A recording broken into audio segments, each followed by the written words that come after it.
Good morning সবাইকে। কেমন আছো তোমরা সবাই? আশা করি সবাই খুব ভালো আছো। আজকে ছুটির দিন, তাই সকালবেলা চাটা বেশ আরাম করে খাচ্ছি। একটু হাসি হাসিও মুখ হয়ে গেছে দেখো। অন্যদিন সকালবেলা উঠেই তো চিন্তা করতে হয় যে আজকে নিরামিষ রান্না করব না আমিষ রান্না করব। নিরামিষ হলেই তখন রান্নার আইটেমগুলো বেশি হয়, আর যদি মাছ বা ডিম হয় তাহলে একটু কম রান্না করলেও চলে। কিন্তু সকালবেলা উঠে রান্না করতে হয়, তাই সেগুলোর চিন্তা আমাকে বিছানার থেকেই করতে হয়। তাই করি, কি করব বলো। আজকে ছুটির দিন, একটু ভাবলাম লিরিককে আজকে পড়াবো না, তো ওকে আজকে একটু ড্রয়িং করাচ্ছি। আর ওই যে সামনে বসে না থাকলে কিচ্ছু করবে না। যদি আমি উঠে চলে যাই, একটু পরেই দেখবো টেরা ব্যাকা কি এঁকে রেখে দিয়েছে, সেগুলো একটাও ঠিক করবে না। ওর কাছে একটু বসলাম যে দেখি, ওকে একটুখানি সময় দেওয়াটা দরকার। তো ওকে নিয়ে বসলে তো হবে না, দেয়ানবাবু ওকে বিরক্ত করছে, খাতা টানছে, বই টানছে। তো ওকে নিয়ে আবার এই ঘরে চলে এসেছি, একটু আমি সেলাই করছি। আর লিরিক ওদিকে ড্রয়িং করছে, পরে আবার গিয়ে গিয়ে দেখে আসছি যে ঘরে কিছুটা কাজকর্ম সেরে একটু বাইরে বাগানে গেছিলাম, একটু ফুলটা তুলবো। তো দেখছি গোটা বাগানের লনটাতে পাতা ভর্তি। একটুখানি হাওয়া দিলেই পাশে গাছ আছে, প্রচুর পাতা পড়ে যায় বাগানে।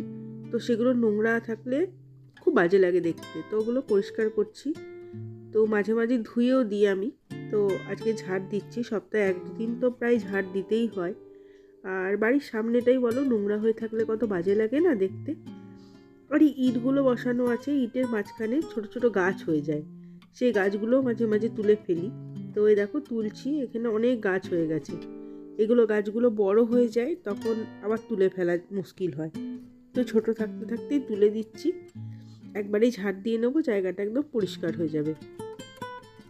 ছোট গাছ হলেও কি হয় বলো তো, একটু শক্ত হয় ওগুলো, মানে টেনে তুলতেও অসুবিধা হয়, কিন্তু তুলে তুলে ফেলে দিই আমি। নয়তো ওর আশাতে বসে থাকলে এগুলো কিন্তু বড় বড় গাছপালা হয়ে যাবে। ওর আশাতে বসে থাকলে একটাও গাছ তুলবে না, আর এগুলো সব আমাকেই পরিষ্কার করতে হবে। তো আমি ভাবি ছোট থাকতে থাকতেই পরিষ্কার করে নেব। বাইরের কাজ শেষ করে একটু রান্নাঘরের দিকে এসেছি। সকালবেলাতে বাসি কিছু বাসনপত্র ধুয়েছিলাম, সেগুলো এখন একটু গুছিয়ে নিচ্ছি, তারপরে জলখাবার করব। আর আমার রান্নাঘরটা এরকম ইনকমপ্লিটই রয়েছে, কারণ রান্নাঘরটা কমপ্লিট হয়নি। যখন আমরা এই বাড়িতে এসেছিলাম, তখন এই বাড়ির অনেকগুলো কাজই ইনকমপ্লিট ছিল। তো আমরা এক ধরনের বলতে পারো বাধ্য হয়েই এই বাড়িতে এসেছিলাম। তো ইনকমপ্লিট বাড়িতে কার ভালো লাগে বলো। মোটামুটি কাজ ছিল, কিন্তু কিছু কিছু কাজ তখনও বাকি ছিল। জানলা দরজা রং করানো হয়নি, এমনকি দরজাগুলো লাগানো হয়নি। এরকম সময় এসছিলাম। তো কেন এসছিলাম তোমাদেরকে একদিন ঠিক শেয়ার করব, বলবো যে কেন আমরা এসেছিলাম। অন্য বাড়িতে থাকতে থাকতেও কেন এই বাড়িতে এরকমভাবে চলে এসেছিলাম, সেগুলো তোমাদেরকে বলবো, ঠিকই বলবো। তো এখানে সব বোতলগুলো ভরে নিচ্ছি। আর তারপরে একটুখানি রাত্রে চিড়ের পোলাও ছিল, সেটাই ওদেরকে গরম করে দেব। আমি একটু শুকনো মুড়ি খেয়েছিলাম, আর ওদেরকে দিয়েছিলাম চিড়ের পোলাওটা। দেয়ানকেও একপাশে দিয়ে দিয়েছি, নয়তো দিদিকে বিরক্ত করবে, ওকে একটু খেতেও দেবে না। তো ওকে অভ্যাস করছি যেন চামচে করে একটু একটু করে খেতে শেখে। তো চলো ওদেরকে খেতে দিয়েছি। এখানে জামা কাপড়গুলো কেচেছিলাম, শুকিয়ে নিয়েছি, সেগুলো এবার মেলবো। জামা কাপড়গুলো শুকিয়ে থাকলে যখন মেলি, তখন বেশিক্ষণ লাগে না শুকোতে, এত রোদ উঠেছে। এগুলো মেলে দেবো, মেলে আর 1 ঘন্টা পরে দেখবো সব শুকিয়ে গেছে। একটু মোটা জিনিসগুলো শুকোয় না, বাকি হালকা পাতলা জিনিসগুলো সবই শুকিয়ে যায়। আর দেখছো আমাদের বাড়ির পিছনে কত গাছ, এগুলো সব আম গাছ। এরকম আম গাছ আমাদেরও ছিল, কিন্তু সে জায়গাতে আমরা এখন বাড়ি করে নিয়েছি, আমাদের আম গাছগুলো কেটে ফেলা হয়েছে।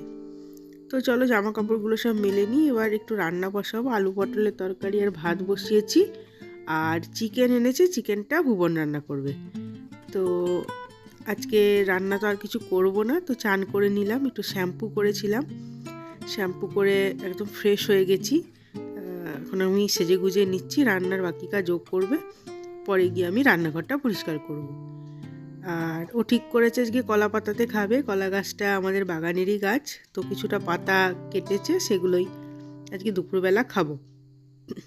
আর এই যে বিকেলবেলাতে আমরা একটুখানি বাগানে ঘুরি, তো দেয়ানকে নিয়েও ঘুরছি। ওখানে লিরিক ঘরের ভেতরেই ছিল, মনে হয় টিভি দেখছিল। আর দেয়ানকে নিয়ে একটু বাইরে ঘুরছিলাম।